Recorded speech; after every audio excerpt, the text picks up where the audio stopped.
tal, amigos? ¿Cómo están? Muy buenas noches. Yo soy Esdras Chabot y esto es Dinero y Poder. Esta madrugada, el Pleno de la Cámara de Diputados aprobó en lo general el presupuesto de egresos de la Federación, que será de 4.467.000 millones de pesos. Ahora el Congreso de la Unión se centrará en las reformas político-electoral y la energética. Eso esperamos. El PAN ha planteado que debe fortalecerse la Comisión Reguladora de Energía, la Comisión Nacional de Hidrocarburos y la propia Secretaría de Energía. Nos acompaña en el estudio de Dinero y Poder el diputado federal Juan Buenatorio, subcoordinador de Política Económica de la bancada del PAN. Juan, buenas noches, gracias por estar aquí con nosotros. Mauricio González Macario Esquetino, buenas noches. Buenas noches. Aprobaron esta madrugada finalmente un presupuesto de egresos con una gran mayoría. Hay mucho dinero este año. Sí. ¿Qué le van a hacer? El presupuesto crece 9.1% con respecto al presupuesto de 2013. Se orienta buena parte de este crecimiento al compromiso social que se tiene. Se está poniendo en ley ya la parte de la seguridad social universal, lo que no es otra cosa que el seguro popular que viene desde el 2004, si mal no recuerdo. También está ya integrándose y poniéndose de recursos suficientes a la pensión universal, que no es otra cosa que el programa 70 y más, que ahora era 65 y más, y esos dos conceptos llevan una cantidad muy importante de recursos. Al mismo tiempo, hay el tema de las pensiones en México, es un tema muy serio, el crecimiento es exponencial año con año, y también ahí hubo que ponérsele una buena cantidad de recursos. La otra parte, pues para atender las reformas que se han planteado, como la educativa, por ejemplo, en donde se da un crecimiento importante también al ramo de la educación, orientado a las escuelas de tiempo completo, orientado a las becas, a las escuelas de excelencia que se van a detonar. Es decir, se hizo un presupuesto efectivamente que con una visión social importante. Desde luego sin abandonar la inversión en infraestructura y todo lo que implica darle mayor competitividad al país. ¿Cómo se garantiza que parte de este presupuesto no termine en gasto corriente como es común? Bueno, esa fue una lucha del Partido Acción Nacional durante todos estos días de la negociación. Se habían borrado del decreto del presupuesto los compromisos del gobierno de informar a la Cámara de Diputados y a la sociedad en general del desempeño de los programas. También, por ejemplo, se había quitado en el texto que se cancelara la información sobre los subejercicios del propio gobierno federal. Afortunadamente pudimos recomponer esa parte del presupuesto y hoy trimestralmente todas las dependencias prácticamente deben informar a la Cámara de Diputados y vía en sus páginas de internet la fecha de cuando reciben los recursos, la fecha de cuando los aplican, cómo los aplican, a qué programas van destinados y cuándo pagan esos a los contratistas o a quienes están ejerciendo esos recursos. Es una parte importante que se avanzó en este presupuesto en relación a la transparencia y a la rendición de cuentas. Lo mismo alcanza para los estados y los municipios cuando tengamos recursos federales involucrados en sus presupuestos. Ya pasamos las discusiones de la reforma fiscal, del presupuesto y demás, y ahora creo que nos vamos a la reforma central de este proceso, que es la energética, y ahí, sobre todo en el Senado, Acción Nacional, pues trae un margallate muy especial, ¿no? Es decir, yo al menos encuentro 3 grupos distintos entre 30 senadores, que pues digo, no es una situación muy ordenada. ¿Cómo se ve la posibilidad de movernos en una reforma energética y sería la que propuso el gobierno o la que Acción Nacional le propuso? Mira, Macario, nosotros durante mucho tiempo hemos estado trabajando en el tema de la energía. Si bien, si recuerdas, en el 2002 el presidente Fox hizo un planteamiento, luego en el 2005, luego en el 2008 quisimos hacer una reforma de fondo en la energía y ni el PRI ni el PRD quisieron transitar, negándole al país este avance que se requiere. Nosotros estamos conscientes que debemos hacer una reforma energética, pero en serio y a fondo. La que planteó el presidente Peña no nos gusta porque es muy corta, está muy limitada y tampoco dice qué sigue después de la reforma constitucional. Por eso nosotros hemos manifestado constantemente que el planteamiento del PAN es el idóneo para el país en este momento, abrir el esquema a concesiones, desde luego bajo la rectoría del Estado, con el control absoluto del Estado mexicano, con el fortalecimiento del entramado institucional como la Comisión Nacional de Hidrocarburos, la Comisión Reguladora de Energía, la propia Secretaría de Energía, con nuevas formas, pero una parte que no se dice mucho, pero que para nosotros es vital en el Partido de Acción Nacional para continuar en este proceso. Es la creación del Fondo Soberano del Petróleo, que no es otra cosa más que toda la renta petrolera sea administrada por este Fondo Soberano, de tal manera que el fondo, organismo autónomo, constitucionalmente hablando, tenga un mandato claro de qué hacer con el dinero de la renta petrolera y no caigamos en lo que siempre caemos: más petróleo, más producción, más renta petrolera, pero más dinero al gasto corriente administrado por la Secretaría de Hacienda. Nosotros no queremos que eso se dé, queremos crear este instrumento que le ha funcionado a muchos países, como Noruega, como Azerbaiyán, en donde han ido fortaleciendo la capitalización de este fondo con un destino específico para promover el desarrollo y la competitividad de los países y sobre todo el recurso, la monetización de esta riqueza de la nación sirva no solo para esta generación, sino para las futuras generaciones en nuestro país. Juan, eso suena muy bonito, pero probablemente puede tener algunas consecuencias negativas y en lugar de producir estos resultados, que sin duda todos quedaríamos muy satisfechos, produzca lo contrario, porque yo lo que veo es que hay una tendencia de que como el gobierno a veces no funciona o al gobierno cuesta trabajo controlarlo, es una realidad, entonces simplemente se proponen gobiernos dentro del gobierno, autonomía del IFE, autonomía del Banco Central, autonomía del IFAI y una cantidad de autonomías. Autonomía quiere decir, ¿no?, que no respondan a los intereses propios del partido o del en el poder. No estamos corriendo el riesgo igual con este fondo petrolero, porque un poco el propósito de la reforma energética es que se produzca más petróleo, que se generen más ingresos, pero esos ingresos por definición son ingresos para algo, bueno, por la vía de Pemex, pero son para el sector público. Si se los dejamos a un fondo, yo pregunto, entonces el gobierno ¿con qué va a financiar su gasto? Pues nos va a querer cobrar más impuestos entonces. Esa es la riqueza de la iniciativa del PAN. Dice que sí. Nosotros planteamos un proceso de 10 años para que esto se consolide, de tal manera que en el primer año de este proceso se le queda el 100% al gobierno, pensando en que tenemos 2,5 millones de barriles diarios de petróleo.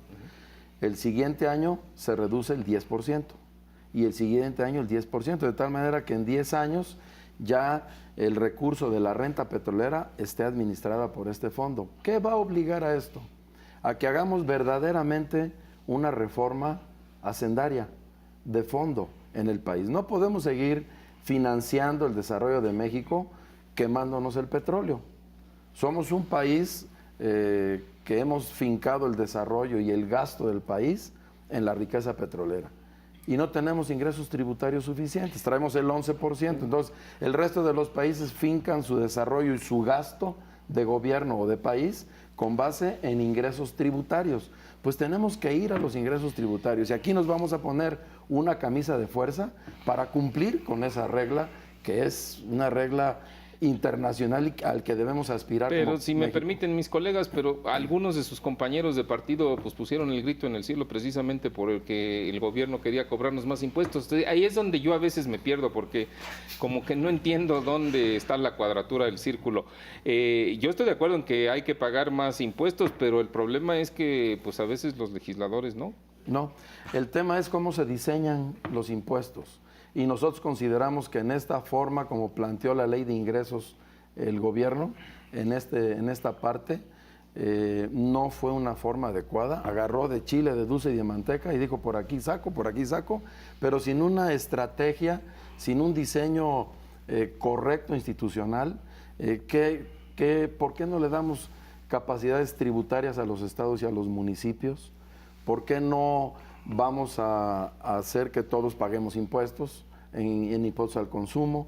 Nosotros lo hemos planteado no de ahorita, de otros tiempos. En el 2005 se planteó, se hizo un intento en el 2007, si mal no recuerdo, 2008, de un impuesto especial del 2 o el 4%, yo no me acuerdo bien, a todo el consumo, pero tampoco lo quisieron hacer. Entonces, necesitamos tomar decisiones ya importantes como país para resolver el ingreso tributario de México. Nosotros sí nos opusimos a esto. Vamos a cobrar a las escuelas privadas IVA. Oye, si tenemos un déficit de educación, de calidad en la educación, si la gente quiere ir a escuelas privadas porque no le garantiza una buena calidad, la generalidad o la mayoría de las escuelas públicas, ¿cómo vamos a castigar ese esfuerzo de las familias que están haciendo? Entonces, si vamos a diseñar un sistema tributario equitativo, eficiente, eficaz, que promueva la inversión, que promueva el crecimiento económico, que vaya orientado a generar empleos. Y que recaude más. Y que recaude más. Desde luego de eso estamos hablando. No podemos seguir recaudando el 11% del Producto Interno Bruto desde siempre, cuando otros países de nuestra área latinoamericana pues andan arriba del 22 o del 23%, hasta nuestros vecinos de Centroamérica. No por hacerlos menos, pero al contrario, eso habla más bien de ellos, habla mucho mejor de ellos. Pues son economías más chicas que han hecho su tarea, que han hecho su esfuerzo, no tienen petróleo y se han visto obligados a generar ingresos tributarios. Yo, ahorita que comentaba usted esto, hacía referencia al problema de los gobiernos estatales que no recaudan y sí gastan, y ahí tenemos un problema serio de los excedentes petroleros que caen en manos de los gobernadores y nunca más sabemos de ellos. Se está discutiendo en la reforma política esta idea de construir el Instituto Nacional de Elecciones, en donde se quitaría a los organismos locales esta facultad de llevar a cabo las elecciones, y pues sería, digamos, una muestra más de que los gobernadores no están funcionando muy bien. ¿No convendría discutir más a fondo para qué queremos esta idea de República Federal, o si nos olvidamos de ella? No, yo creo que nosotros como partido somos un partido federalista. Creemos en la descentralización. Sin embargo, hemos visto cómo hay cotos de poder. En este tiempo de un partido en el gobierno distinto a la mayoría de los gobiernos emanados de otros partidos, se crearon feudos y se distorsionó lamentablemente en este sentido la intención democrática de los ciudadanos y la misma democratización de los procesos electorales. Por lo tanto, los gobernadores asumieron como propio o como su patrimonio estatal el control de las elecciones, y lo vimos en mi estado de Veracruz, ¿verdad? Operando el gobierno del estado para darle en la torre a la voluntad democrática de los ciudadanos veracruzanos.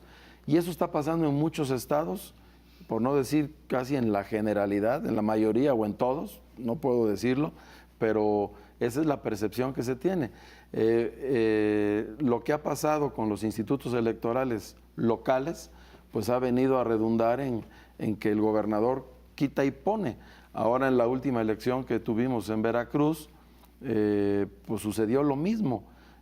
Otra vez la fuerza del Estado controlando, cooptando voluntades de funcionarios de los institutos electorales. Y eso es, ¿cómo lo evitamos? ¿Cómo lo evitamos cuando se hace un círculo vicioso? Hay complicidades, ¿no? Es las legislaturas locales que tienen que resolver esos asuntos, pero la mayoría de esas legislaturas locales se construyen con las trampas electorales que se hacen en contuberio y en complicidad con la propia autoridad. Entonces, ¿dónde rompemos el círculo vicioso este? Juan, reforma energética para diciembre, o como dicen ya los perredistas, lo discutimos en enero. Mira, nosotros estamos listos para discutirlo. Coincidimos con el PRD, por ejemplo, en el fortalecimiento estructural corporativo de Petróleos Mexicanos y de Comisión Federal de Electricidad, sacarlos del presupuesto de egresos de la Federación para que sean verdaderamente autónomos presupuestalmente. Es decir, fortalecer a las empresas del Estado para que puedan competir en nuestro país. Pero pues está ahorita en un impasse en este sentido y nosotros estamos listos. El impasse se está dando porque el gobierno va a tener que, y el PRI van a tener que sentarse a hablar con el PAN para hacer esta reforma. Y si no es una reforma que fortalezca el Estado de Derecho, la Rectoría del Estado, a través de un nuevo entramado institucional con organismos sólidos y con el Fondo del Petróleo, el PAN difícilmente va a transitar. Juan Monotorio, diputado federal panista, muchísimas gracias por haber estado aquí con nosotros. Al contrario, muchas gracias por invitarme a su programa. Un honor estar con ustedes. Gracias. Vámonos a una pausa. Esto es Dinero y Poder. Crece el desempleo en México. El INEGI informó que en el tercer trimestre la tasa de desempleo se ubicó en 5.2% de la población económicamente activa, lo que significa que 2.700.000 personas están desempleadas en el país. El INEGI también informa que la producción industrial disminuyó 1.6% en septiembre respecto al mismo mes de 2012 y 1.5% respecto al mes anterior.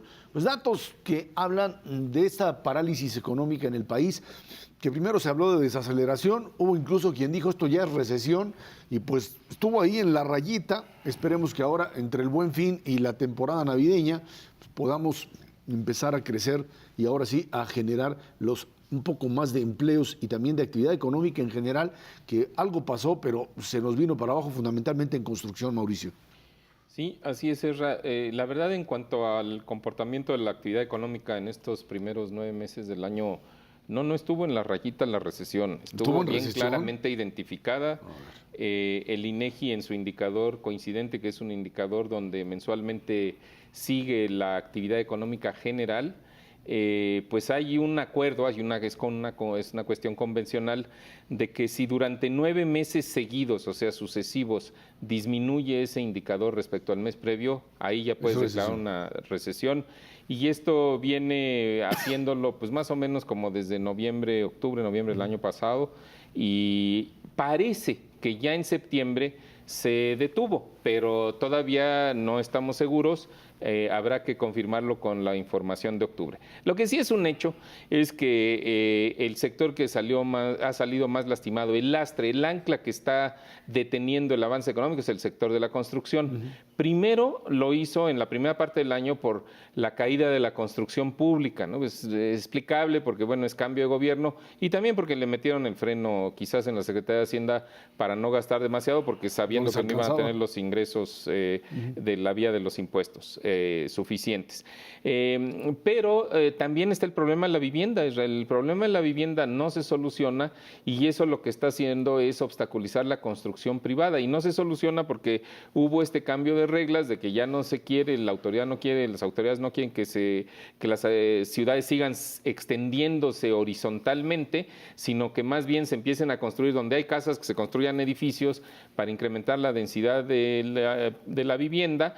Y el problema es que en ese cambio de negocio, pues la forma de hacer, digamos, el negocio de las desarrolladoras de vivienda y demás, pues es muy distinta. Entonces no ha reaccionado, el gobierno ha ofrecido más subsidios, pero la verdad es que son subsidios que parecen insuficientes para reactivar esa actividad en el sector vivienda. Pero también la bronca de la vivienda era que lo que se había construido en una buena parte estaba prácticamente deshabitado. Tenías un problema serio de lugares donde habías construido, a muchas desarrolladoras les pasó, y la gente no iba abandonaba las ahí, salía. Y en ese sentido no tenías otra alternativa que replantear el modelo, aunque bueno, el costo fue muy alto, ¿no? El problema a lo mejor es la manera de replantearlo, porque aquí cambiaron las reglas prácticamente de un día para otro y una cantidad importante de las vivienderas ya había comprado terrenos para desarrollar bajo la lógica previa, que ahora no valen nada y habían contratado créditos para eso y pues buena parte de ellas están literalmente en quiebra en este momento y eso es lo que ha impedido una recuperación en este sector. Efectivamente, la razón por la cual la economía mexicana se ha venido contrayendo o ha estado estancada dependiendo en cada mes durante prácticamente un año entero es el problema de construcción por un lado, el problema del gasto presupuestal que se redujo y el fenómeno del resto del mundo que en realidad pegó el último trimestre del año pasado y el primero de este nada más, pero la parte de construcción y gasto de gobierno sí se han mantenido todo el año. Ahí hubo un error en mi opinión de planeación, el gobierno que entró mantuvo el mismo presupuesto en 2013 del que había sido en 2012, en pesos nominales. ¿Y qué iba a hacer si así fue lo que le autorizó el Congreso, no? Por eso, pero Porque pudo ellos haber lo pedido plantearon. más. Ellos Así es. pidieron que se quedara igual porque traíamos ya 4 años con un déficit muy grande y yo me imagino que pensaron que podían empezar a reducir el déficit y que no iba a pasar mucho. Pues sí pasó, la economía no creció y por eso ahora este crecimiento de 9% que nos comentaba el diputado hace un rato, porque están compensando que no hubo crecimiento en el presupuesto durante 2013. Con esto se esperaría que ya pudiéramos tener un poquito más de crecimiento el próximo año, pero pues hay que esperarse porque ahorita, como no hemos terminado el proceso de reformas y muchas de ellas son complicadas de entender, hasta donde yo entiendo hay una gran cantidad de empresas y de personas que están deteniendo sus inversiones mientras ven qué pasa. Es probable que ahora en diciembre empiecen los movimientos, pero yo ahorita lo que veo es poca inversión. Ahora, tienes este fenómeno que se está dando. El día de hoy aparecen datos de exportaciones mexicanas a Estados Unidos muy buenos. Sí. Y tienes un mercado interno paralizado que esperas ahora que el Buen Fin, que este fin de semana la gente vaya y compre y Navidad. Pero hay un desfase brutal ahora entre lo que podrías llamar economía exportadora. Pues es que ya se contagió. Bueno, es que las economías no caminan todas, todas las áreas en paralelo, pero no, bueno, eso es lo que está sucediendo. O sea, lo mencionaba Macario, la economía mexicana se empezó a desacelerar desde fines del año pasado y principios de causada por la desaceleración de Estados Unidos. Eso ya se compuso, ya Estados Unidos ya está creciendo y está creciendo fuerte. Y luego nosotros agravamos internamente el problema con el frenón al gasto público y el problema de la vivienda. Eso afecta a la producción industrial. La producción industrial es la tercera parte de la actividad económica. Los servicios son las otras 2/3 partes para efectos prácticos, porque el sector agropecuario es bien chiquito. Entonces, ¿qué sucede? Pues sucede que ahora la gente que ya no tiene empleo, que ya está viendo que el poder de compra de su salario no es tan bueno, pues empieza a reducir sus compras y entonces el comercio empieza a verse afectado y otros servicios, ¿no? La salud, la educación, etcétera. Y entonces ahora es la economía interna la que ya está generando problemas para el crecimiento futuro. Lo que previsiblemente va a suceder, ya se aprobó el presupuesto de egresos, es que el gasto público se convierta en el ariete que rompa ese aletargamiento de la economía interna y que lo haga con cierta velocidad, bajo la premisa de que sí se gastan el dinero, porque lo que hemos visto es que no se lo han gastado. Entonces, si efectivamente van a gastar lo que ya se les autorizó, la economía interna debe de ir mejorando, pero se va a tardar algunos meses, ¿no? Pues 4 o 6 meses, ahora, no, lo que pasa es es que automático. los llamados subejercicios que tienen que ver también con la normatividad interna, o sea, lo que tiene que hacer cada Secretaría de Estado para que le autoricen y pueda y pague es muy lento, y por otro lado dicen es que si no meto ese tipo de cuñas, pues simplemente se clavan el dinero. Y por ello hay que manejar elementos de control. No es volver otra vez a esta idea de que es el Estado que va a gastar, el Estado que va a hacer crecer al país. Quizá no estamos, por supuesto, ni en los 80s, ni los 90s, ni principios de 2000, pero estás otra vez centrando el crecimiento del país en gasto público. No, realmente, porque la proporción del gasto con respecto al tamaño de la economía ya no es tan grande como lo fue. ¿Para qué bueno, es 22%, sí, no es chiquito. Sí, pero fue mucho más grande anteriormente. La parte relevante de esto es fundamentalmente en infraestructura. Que habíamos estado gastando una cantidad importante, sobre todo desde 2009, y en este año no se gasta en infraestructura. Por eso, para el presupuesto que acaban de aprobar los diputados, el aumento más grande ocurre en 2 secretarías: Secretaría de Comunicaciones y Transportes y la Secretaría de Desarrollo Agrario, Territorial y Urbano, que es el que tiene que resolver el asunto de vivienda.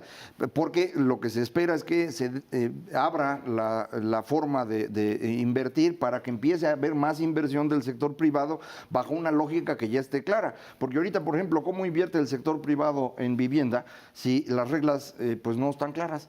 Entonces, parte del problema no es que el gobierno gaste, sino que quede claro en qué dirección se va a mover y por eso es tan importante. Ahora, el tema de la rendición de cuentas es fundamental porque, mira, efectivamente, sabemos de las cifras en pesos y centavos, que el gasto de infraestructura del gobierno se ha caído fuertemente. Pero lo que yo creo que no hay una claridad tan evidente como esta es qué proyectos existen de infraestructura en el país, cuáles están a punto de ejecutarse y cuáles siguen ahí en la cola, ¿no? De eso no se tiene noticia. Lo único que escuchas, dependiendo de con quién hables, es que se someten los proyectos a consideración, ¿no?, para aprobación, ¿no?, y para ejecución, y de repente se detienen y nadie sabe dónde quedó la bolita. No saben si se quedó la bolita en Hacienda porque no cumplió con algunos requisitos, no saben si se quedó la bolita en la Secretaría de Comunicaciones y Transportes porque tienen algún problema técnico, porque no están los proyectos ejecutivos. O sea, sí hay una cuestión de procedimiento que es muy importante que se vaya despejando, porque lo único que nos dice el presupuesto del año entrante es dinero va a haber. Pero lo que no sabemos es si también ya se cambiaron las formas, ¿no?, de operar de tal manera que esto se agilice, porque si no se agiliza, aunque haya el dinero, no se lo van a gastar. Y una parte que podría ser útil es que empezaran ahorita, porque el problema que tenemos con la forma de presupuestar anual es que más o menos en febrero empiezan a pensar, en marzo piden los contratos o como se le llame a esto, y estás ejerciendo en septiembre. Y la verdad es que esperar nosotros 11 meses a que se gaste el dinero, yo creo que no los tenemos. Si la economía tiene que empezar a moverse en febrero o marzo a más tardar, porque de otra manera pues ya no va a funcionar el próximo año. Ahí sí va a haber subejercicio. Rápidamente el tema del empleo, ahí está pues empleos que formales que dejan de generarse y que pues esperan el próximo año en este mecanismo prácticamente pues duplicar lo que hoy se está generando. Volvemos, insisto otra vez, ¿es el Estado que empieza a emplear o es el Estado que empuja y hace que iniciativa privada genere empleo? No, es el Estado que empuja. O sea, yo creo que esto es una cuestión de pragmática, todavía no es una cuestión ideológica donde el Ejecutivo quiere tomar una mayor preponderancia en el peso de la economía, en la conducción de la economía. Yo creo que esto es más bien, la economía no está jalando, pues aunque sea que con el gasto se reactive. Entonces, no, el empleo se debería de generar sin duda mayoritariamente en la iniciativa privada. El problema es que vas remando contracorriente, porque el desempleo durante este año, el desempleo ha subido. El subempleo, o sea, la gente que trabaja menos de 40 horas a la semana, también. Y tienes aproximadamente 59% del empleo en el sector informal y a ese no ha bajado. Entonces ahí sí el reto es enorme y ahí está la evidencia de que cuando haces reformas como la laboral, que sin duda tuvo avances, pero que fue una reforma tibia, pues no hay resultados positivos. Bueno, pues ahí está el asunto. Vámonos a una pausa, de regreso platicamos reforma política, hasta dónde las negociaciones pueden generar una nueva realidad en el país. Esto es Dinero y Poder. La discusión de la reforma político-electoral se encuentra atorada precisamente en el tema del Instituto Nacional de Elecciones.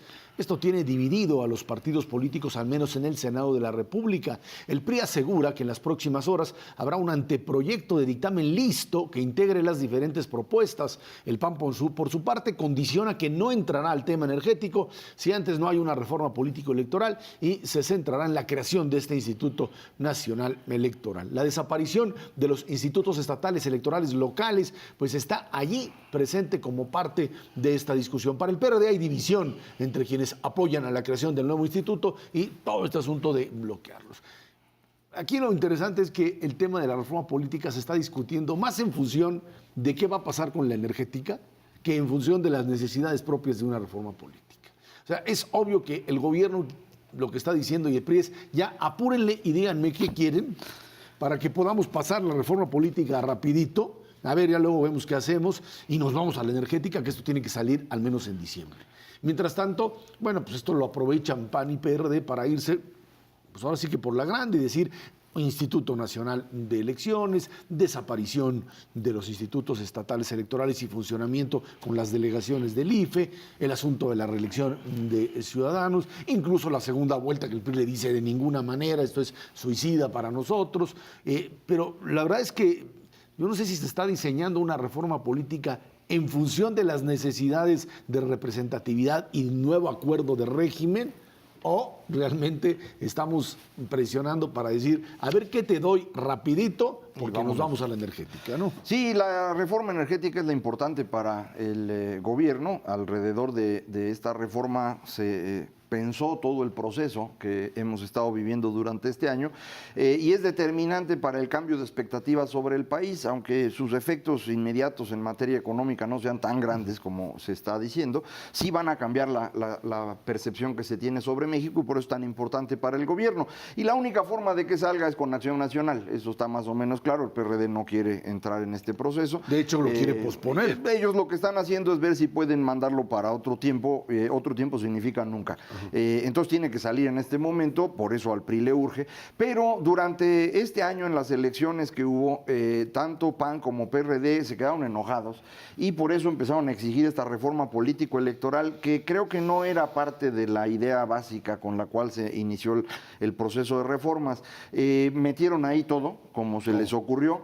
Y ahora pues estamos en un problema porque a la hora de ver el Instituto Nacional de Elecciones, uno puede encontrar varias cosas que pueden ser positivas, pero también un montón de problemas que podrían derivarse de construir esta nueva organización. Y sobre todo no queda muy claro por qué hacer esto con urgencia en este momento, cuando en realidad efectivamente hay otros temas políticos que son de gran importancia que se van a quedar para después. Entonces a lo mejor lo que convendría es olvidarse de ese tema y sacar adelante la reforma energética, y creo que para Acción Nacional, por ejemplo, podría ser un buen intercambio de posponer el asunto político electoral y pedir en este momento un trabajo más serio en materia de transparencia y rendición de cuentas, que creo que le serviría con su constituency, con sus votantes, y le permitiría ir a la reforma energética que también al PAN le interesa. Y la que sí se puede quedar para después, para discutirse en serio, es la política. Debería ser un sistema inverso que se discuta más allá. Pero lo que pasa es que para la oposición le queda claro, o sea, para PAN y PRD, que lo que no consigan en la política ahorita en función de la energética, no se los van a dar después. Después, pues, no tienen elementos para negociar. Pero pueden sacar la reelección, ¿no? Aquí en estas cámaras nos dijo el presidente del PRI que ellos no tienen problema con reelección y que el instituto también podía ir adelante, ¿no? No lo tienen en función de la energética. Si lo dejas para después pasa lo mismo. Sí, claro. Ahí sí te ya pierden todo el poder de negociación. Y yo creo que efectivamente el riesgo de esta reforma política Frankenstein, ¿no? Que ¿no? Toda llena de parches, es bastante alto. Lo que estamos viendo en el caso del Instituto Nacional Electoral es un ejemplo. Los argumentos son que se concentre el proceso del desarrollo de las elecciones en un instituto nacional y que se cancelen los estatales porque los estatales están cooptados por los gobernadores. Ese es el argumento. Punto número 1. ¿Cuántos institutos estatales están realmente cooptados por los gobernadores? A lo mejor son 2 o 3. Me parecería difícil que fueran, ¿no?, los de los 31 entidades federativas. Segundo, el proceso para nombrar a los nuevos consejeros. Bueno, hay unas listas, entonces uno quisiera suponer que la calificación se va a hacer en función de aptitudes, honestidad, experiencia, etcétera, etcétera. Y a la mera hora te das cuenta de que en realidad a lo que obedece es a cuotas partidarias. Y yo me pregunto, ¿es mejor un Instituto Nacional Electoral cooptado por los partidos políticos que institutos estatales cooptados por los gobernadores? Honestamente no tengo la respuesta. Bueno, la verdad es que el IFE, que se ha constituido a partir de esta lógica, donde cada partido nombra negocia, digamos, los nombres de los consejeros, la gran mayoría de ellos, no quiero, por supuesto, ni afirmar que uno u otro no lo han hecho, pero la gran mayoría de ellos han funcionado a partir de la lógica profesional del manejo político dentro. Yo creo que así lo han hecho. O en todo caso es muy difícil que en un consejo de esa naturaleza un solo partido pueda imponer, o un partido como tal pueda imponer una solución. El otro punto que me parece importante es, el IFE lo que dice es, yo ya tengo delegaciones en los distintos estados. Tengo capacidad de operar y hay que quitarles a los gobernadores la capacidad de nombrar. Hay quien dice, para eso no se necesita nombrar un IFE como tal, simplemente decidir que los consejeros de los estados sean nombrados por el Senado, por ejemplo, y se acabó, le quitas a los gobernadores el control. Eso está también ahí como parte de la discusión. Lo cierto es que en este momento, además, están jugando otra vez con esta idea de ¿a quién ponemos en el instituto? Tienen que nombrar ahorita a 5, ya está la lista de los 64, y de ahí van a nombrar a 5 que van a ser consejeros del IFE. Si crean el nuevo Instituto Nacional Electoral, esos 5 recién nombrados, supongo, se trasladarían, serían parte del nuevo consejo. Pero lo que no queda claro es si los 4 que hoy están operando como tal también recibirían el mismo trato, o los nombres grandotes que por ahí se mencionaron, de grandes figuras que ya incluso fueron consejeros, etcétera, muchos de ellos, sí, que pues sean los que integren el nuevo IFE y los que hoy están operando otra vez se vayan en esta lógica que creo que es la más perversa de todas en una reforma política, en donde el Congreso de una o de otra manera tiene la posibilidad de removerlos. Mientras no se modifique esa situación en donde un consejero del IFE se queda todo el tiempo, a menos que cometa una falta terrible, ¿sí? Mientras eso no se haga, los consejos pues no es autónomo. federales o los consejos, como se le quiera llamar, del instituto, tendrán que pues, someterse a la presión de la Cámara. Ese es el problema. No importa quién nombra a un consejero. Esto de que si los partidos lo designan es partidista, eso no es cierto. Realmente en donde se determina la actitud de una persona no es quién lo pone, sino quién lo puede quitar. Y ese fue el gravísimo error de la reforma electoral de 2007-2008, porque destruyó un proceso institucional que teníamos. Se quitó al señor Luis Carlos Ugalde, renunció unos días antes, pero es lo mismo, porque estaban enojados los que habían perdido y ese fue el berrinche. Bueno, eso es un daño institucional gravísimo, porque de ahí en adelante los consejeros saben que los pueden remover en cualquier momento y entonces sí quedan subordinados a los políticos, cosa que no pasaba hasta ese momento. Entonces, ese es el caso grave. No hay una forma de resolverlo ya, porque no es confiable ninguna solución. Pues si lo pongo en la Constitución, pues sí, pero la Constitución puede modificarse con 2/3 partes de la Cámara y todas las reformas políticas tienen más de 2/3 partes de la Cámara porque incluyen a todos los partidos. Entonces siempre vas a quedar subordinado. Entonces creo yo que ya cometimos un error de esos que van a tardar muchas décadas en resolverse y no hay una forma ahora de volver a tener un árbitro que tenga, pues digamos, el peso institucional que llegó a tener el IFE entre 96 y 2007 y ya, yo creo que ya no hay solución a ello. Mauricio. Bueno, yo creo que sí, pero por las siguientes razones. Efectivamente, se ha lesionado la vida interna del instituto con estos procesos, pero tomo como ejemplo, y es nada más como ejemplo, el Banco de México. Pues también en el Banco de México, si hay una reforma constitucional, puedes quitar al gobernador. Y yo te prometo que si tú platicas con el gobernador o cualquiera de los subgobernadores, ninguno tiene el temor de que eso va a suceder. Porque nunca ha pasado, pero en el IFE sí pasó. Pues ese es el punto. Por eso digo que ya echó a perder. Pero no hay que ser tan fatalista. Ese es exactamente el punto. Con el procedimiento que se está siguiendo, sin duda que se refuerza la posibilidad y el riesgo de que lo remuevan. Precisamente por eso que tú dices que no, los consejeros no responden o no tendrán la lealtad del que los nombra. Yo creo que sí, pues nada más hay que ver qué ha sucedido con muchos de los consejeros después de que dejan de ser consejeros, donde hacen su carrera. Pero pues yo no sé si las decisiones que tomaron dentro del consejo, bueno, eso no sabemos, estuvieron en bueno, función de los sí partidos. sabemos porque sí lo han estudiado y sí han revisado las decisiones y no hay manera de encontrar sesgo, cuando menos hasta yo creo que la parte los fundamental últimos es años. si hay un acuerdo político de inamovilidad.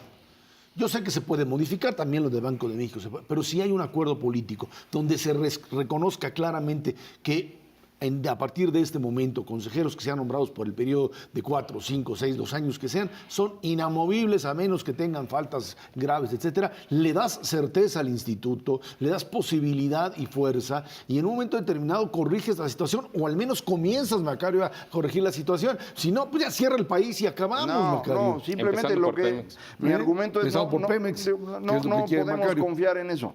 Es decir, el problema es, dijeron que no iban a volverlo a hacer y ya lo hicieron otra vez. ¿Por qué creerles en la siguiente? Yo entiendo, hay que hacer algo y vamos haciéndolo, pero no nos confiemos demasiado porque va a ser muy difícil que podamos tener un árbitro que sea totalmente institucional y con fortaleza como lo era antes. Yo creo que la reforma política no va a salir como una reforma política de acuerdo inicial. Sí. Quizá el Pacto por México debió haber comenzado con la reforma política como un gran acuerdo, no se hizo y ahora, pues ahora que hay que tenerse a las consecuencias. Vámonos a una pausa y de regreso platicamos con usted un tema interesante, China, que cambia las reglas del juego económico y puede modificar en el corto plazo el comercio y la situación de la economía mundial. Esto es Dinero y Poder.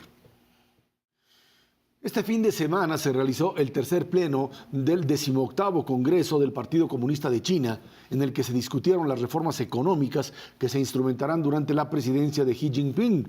En la declaración final del pleno se dice que el papel preponderante de la propiedad del Estado se mantiene, pero se promoverán otras formas diferentes como la propia propiedad privada, el mercado privado.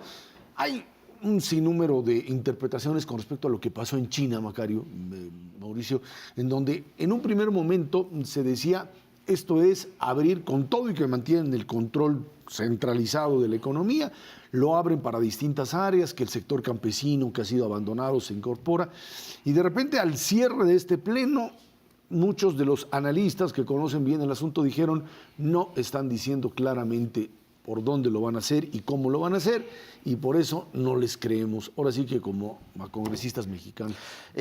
Sí, con la diferencia de que aquí esto puede ubicarse en un número de personas muy limitado y sabemos más o menos en qué están pensando, a veces, ¿no? El tercer pleno de los congresos del Partido Comunista se convirtió en el momento clave desde que Deng Xiaoping, en el tercer pleno del 11º Congreso, fue cuando anunció este proceso de 92. cambio en 78. En 78, cuando empiezan las primeras modificaciones, que es una característica que ha tenido este proceso chino, que van experimentando poco a poco y ya que funciona va creciendo. Esto vuelve a pasar en 93 con Jiang Zemin, en donde anuncia la apertura ya del proceso en forma. Hu Jintao intentó hacer algo similar y habló de moverse hacia la ciencia y tecnología en 2003, pero ese no sirvió de mucho. Y ahora Xi Jinping anuncia varios cambios que tienen que ver sobre todo con una orientación más transparente del funcionamiento de la economía, reduciendo el papel de paraestatales, reduciendo el control que tiene el gobierno sobre el sistema financiero, que dicen que lo quieren abrir, que lo quieren ordenar, la parte fiscal también. Son muchas ideas que no son fáciles de implementar y mucha gente duda porque lo que se dijo durante el fin de semana, el Congreso, el tercer pleno es a puerta cerrada. Entonces todo lo que se dice, pues nadie sabe qué es. Hasta que sale al final, y lo que salió al final no fue tan claro como lo esperaban los comentaristas, pero hay datos bien interesantes. El señor Xi Jinping está concentrando una cantidad de poder como no había tenido nadie, dicen los periódicos, desde Deng, pero no es cierto, desde Mao. Nadie había tenido tanto poder como el que tiene hoy Xi. De hecho, el gran jefe de las paraestatales en China, que es miembro del el grupo de 7 personas que manejan China, desapareció hace unos días, ya no ha declarado nada. Él era el jefe de la petrolera china, se volvió el jefe de toda la paraestatal. Él es el que estaba intentando impedir este proceso en el que se van a privatizar parte de las paraestatales chinas. Digo, eso pasa en China, aquí no pasa, ¿no? Pero parte nada más. Parte. 10%, 15%. ¿No? Ya no aparece el señor, todo parece indicar, está acusado ya de corrupción, entonces todo parece indicar que Xi está en proceso de purgarlo y entonces ya tendríamos un proceso de apertura más importante de lo que originalmente se pensaba, ¿no? Parte del problema es que China, que ha tenido una economía con un crecimiento verdaderamente espectacular desde hace ya más de una década, pues ya está empezando a sufrir algunos problemas que si no atiende se puede generar una crisis. Y eso es preocupante para China, pero también es preocupante para la economía internacional. China es la segunda economía del mundo a estas alturas. Y uno de los problemas que ha surgido, bueno, hay varios problemas, o por lo menos así lo interpreto yo. Este enorme desarrollo de la economía china estuvo fincado en un crecimiento fenomenal de sus exportaciones y sustentado en un desarrollo también espectacular de la infraestructura productiva del país, ¿no? De la infraestructura en general. Pero ahora lo que tienen que hacer es ponerle más atención al mercado interno, no solamente porque ya las exportaciones siguen creciendo, pero ya no van a dar mucho más. Entonces, el crecimiento de la economía china tendrá que provenir más por las fuerzas internas que por las fuerzas externas en un periodo de, digamos, de 5, 10, 15, 20 años. Entonces, eso es parte de lo que están tratando de arreglar. Pero lo están tratando de arreglar en una coyuntura que no es para nada favorable, porque a China le puede pasar lo que le pasó a los Estados Unidos en el 2009. Ya se generó una burbuja de precios de bienes inmuebles. ¿Por qué? Porque se empezó a desarrollar una clase media en China, compró casa, tenía más recursos, más ingresos, compran casas, se elevan los precios de las propiedades, lo hacen a crédito y entonces ahora aquí cualquier cosita que reviente la burbuja y que se empiecen a desplomar los precios de las viviendas va a generar problemas en el sector construcción, problemas muy severos en el sector bancario que no van a poder recuperar los créditos y entonces ahí es donde le están tratando de dar más impulso a la iniciativa privada. El problema te voy a decir cuál es para mí. A mí me pareció que no dijeron absolutamente nada, o sea, probablemente el señor Xi está concentrando más poder, pero hacia el público, hacia afuera, realmente no se ve cuál es el cambio que van a hacer y cómo. A ver, una economía que eventualmente haga este tipo de cambios como en China podría generar una llegada masiva de capitales a ese país. O sea, si de verdad estos cambios que se están generando de apertura, no solamente el propio capital chino que ingresa, sino habría muchos interesados. Otra vez podríamos volver a ver a China crecer a tasas ya no del 7 o del 8, sino del 9 o 10% en los próximos años. Y esto, como sucedió durante la pasada década, ha, digamos, generado un crecimiento brutal de precios de materias primas, etcétera. ¿Hasta dónde la incorporación cada vez mayor de población china que, como decías, Macario, o sea, van de a poquito, o sea, ven que funciona, que tienen capacidad de atraer bien? La otra parte de la población china que no está todavía incorporada porque no hay condiciones, sigue viviendo en un modelo de atraso total. E incorporar cada vez más a esta población con un modelo autoritario, con un modelo vertical todavía de control, hasta ahora les ha funcionado. Creo que es el único modelo que les ha funcionado, el único lugar. No sé si alguien más. No, antes, No, bueno, pero cerrado de una sola opción, con el modelo de un partido comunista, esto es lo que ha funcionado. Yo no sé si un crecimiento otra vez a tasas mayores puede generar desequilibrios. Es poco probable que ocurra ese crecimiento. Esto es la forma de crecimiento de China, yo le llamo el modo asiático de producción, el de veras, no el de Marx, es el que inventó Japón, o el primero que lo utilizó en aquel país, en aquella zona del mundo. Crece con exportaciones para tener una gran inversión y tienes que tener el consumo deprimido. La única forma de mantener el consumo deprimido es a fuerza, porque la gente no deja de comer por gusto. Entonces, en Japón esto se pudo hacer porque después de la Segunda Guerra Mundial estaban tan golpeados que aguantaban lo que fuera. Corea hace lo mismo años después con un sistema totalmente autoritario y los dejaron sin comer muchísimos años, pero en el momento que sueltas la economía, el resultado es que se cae la tasa de crecimiento. Japón se estanca en 1989 y dejó de crecer durante 25 años. Corea deja de crecer en 98 a los ritmos que traía, sigue creciendo a un ritmo mucho más bajo. Y en China lo que sería lógico esperar es que en los próximos años crezca mucho menos si sigue este proceso de moverse hacia el consumo. El asunto es que ese proceso de moverse hacia el consumo ni siquiera ha empezado. Lo iban a empezar en 2009, cuando vino la burbuja de Estados Unidos y entonces el gobierno chino trató de mantenerse creciendo con todavía más inversión. Han llegado a un nivel extrañísimo que nunca se había visto en la historia de la humanidad. La inversión se lleva el 50% del PIB. Eso no pasaba nunca en ninguna parte, porque eso significa que el consumo de las personas está en 30%. Eso es absurdo. Entonces, esto para moverlo es complejísimo, porque tienes que tener un sistema financiero diferente, un sistema fiscal diferente y por lo tanto un sistema de propiedad diferente. Eso es lo que anuncian ahora, pero como dice Mauricio, sin claridad. Ahora el problema es que modelos como el japonés o el sudcoreano incorporaron a la gran mayoría de su población al desarrollo. Aquí tu problema es que tienes varios millones y millones de gentes que siguen estando en las condiciones, digamos, de atraso, y que para incorporarlas requieres pues de seguir manejando niveles de atracción, de inversión, de generación de empleo, que pues es mucho más complicado que lo que le sucede o lo que le sucedió al propio Japón después de la Guerra Mundial, de la Segunda, y por supuesto también a Corea. No son muchos, son 900 millones.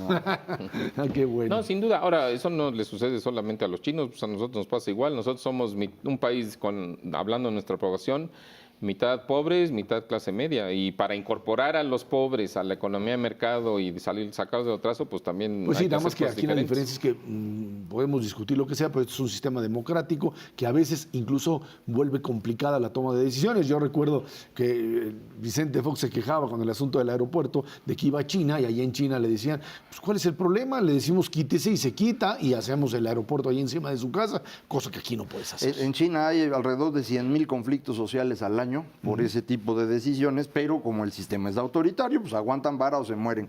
Pero esto es cada vez más difícil de administrar porque algunos de esos conflictos ya no han podido solucionarlos por la vía de los golpes. Ya el ingreso de una parte de la población es tan alto que están exigiendo democracia y es bien complicado administrar esta diferencia. Entonces, creo que por eso esta concentración de poder en Xi, a ver si con eso la libran, va a ser bien interesante estos 10 años y son el momento en el que México tiene una gran oportunidad, porque mientras China esté medio hecha bolas, es cuando nosotros podemos cosechar. Si no lo aprovechamos ahorita, en cuanto China de veras empiece a privatizar sus empresas, a ver a quién le interesa Pemex, mano. No manches. Mauricio González Macarios, que tiene muchísimas gracias. Gracias a usted que nos ve y nos escucha todos los jueves aquí a las 10 de la noche en Canal 11, ahora con esta nueva imagen. Síganos también en Noticias MBS, en la radio, en el 102.5 del FM, de lunes a viernes de 5 a 7 de la tarde. Por nuestra parte, muchas gracias y muy buenas noches.